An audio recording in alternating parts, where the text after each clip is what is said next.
Happy Monday morning, 7th grade. Okay, let's do a quick review.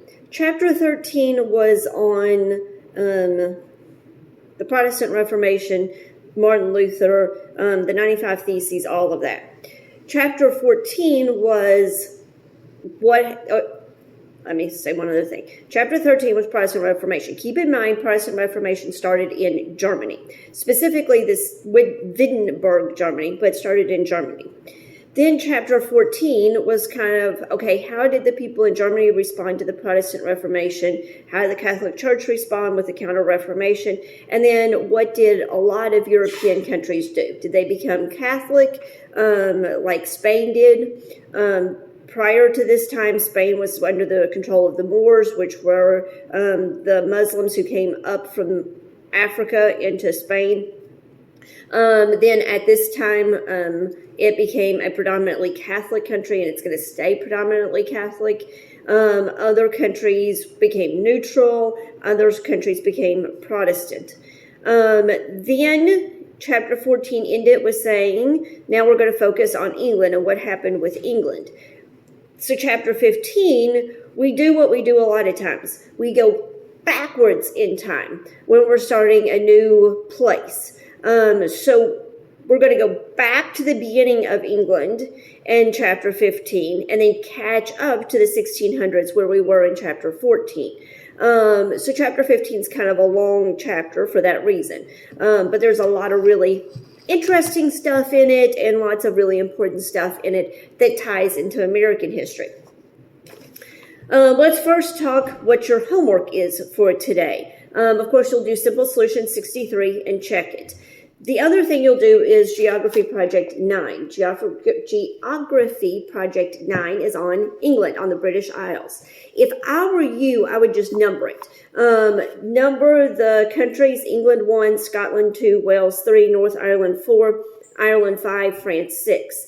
Then start with the capitals: London 7, Edinburgh 8, Cardiff 9, Belfast 10, Dublin 11, Cork 12, Glasgow 13. See what I'm saying? I'm not going straight down the left column numbering, then going down the right column numbering. I'm numbering the countries, then numbering the capitals, then numbering the geographical features. Also, keep in mind, so England would be 1, Scotland 2, Wales 3, North Ireland 4, Ireland 5, France 6. London 7, and if I'm going too fast, remember, you can pause me.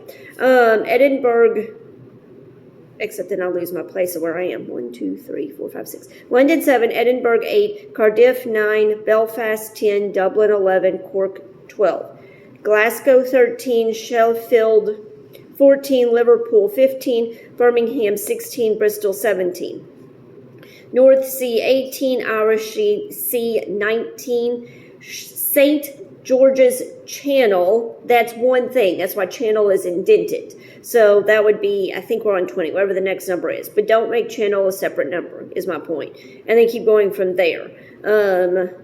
I've lost track of my numbers, but you get what I'm saying.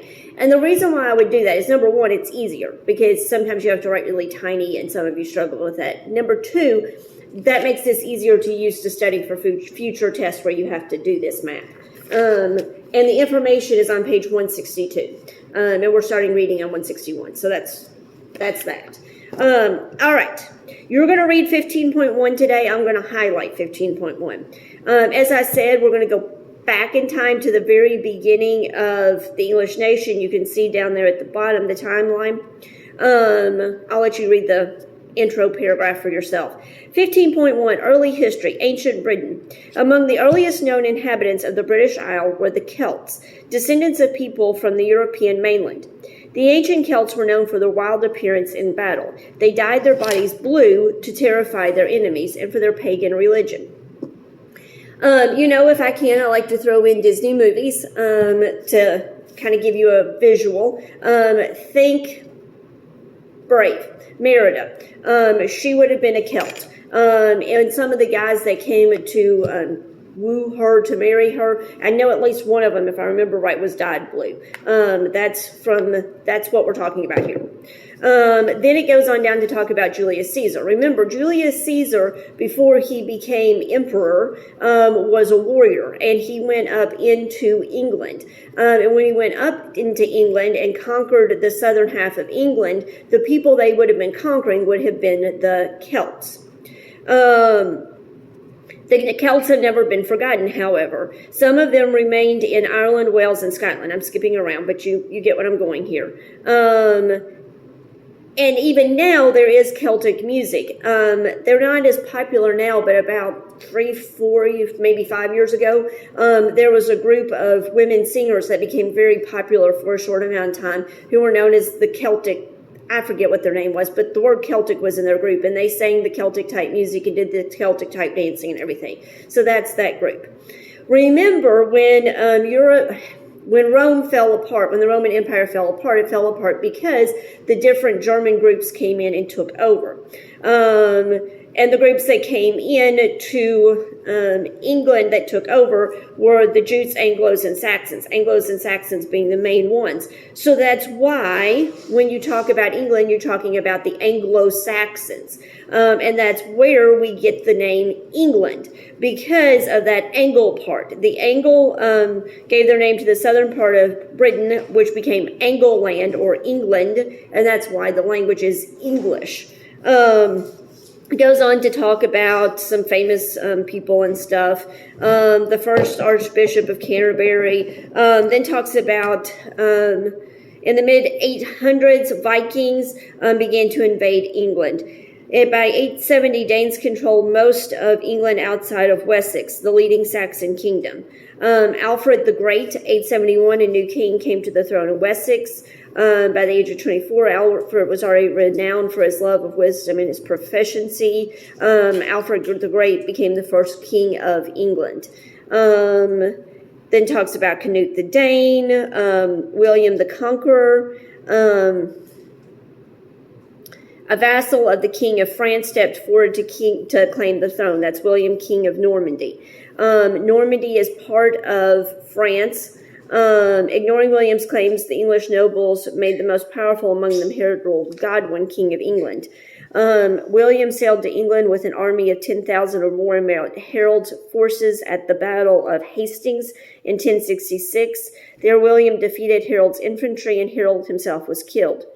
Victorious William marched to London to be crowned King of England. William became known as William the Conqueror, and his victory at the Battle of Hastings became known as the Norman Conquest.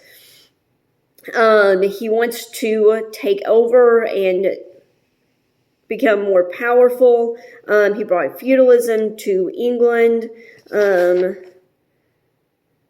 you have about the Doomsday Book,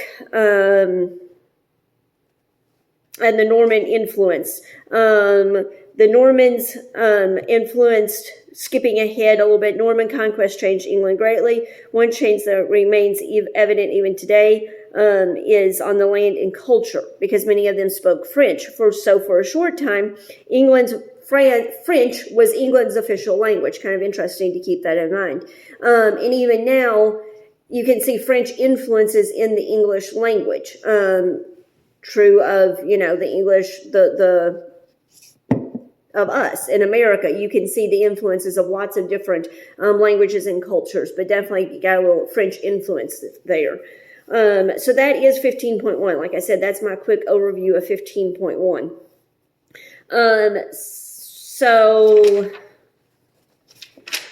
Yeah, I'll just do a different video tomorrow. So that's today. You'll read 15.1, you'll do Simple Solution 63, and check it. You'll do Geography Project 9. Take a really good picture of it. Remember lighting, angle, all that kind of stuff, handwriting. Take a good picture of it and attach it to today. I will see you tomorrow.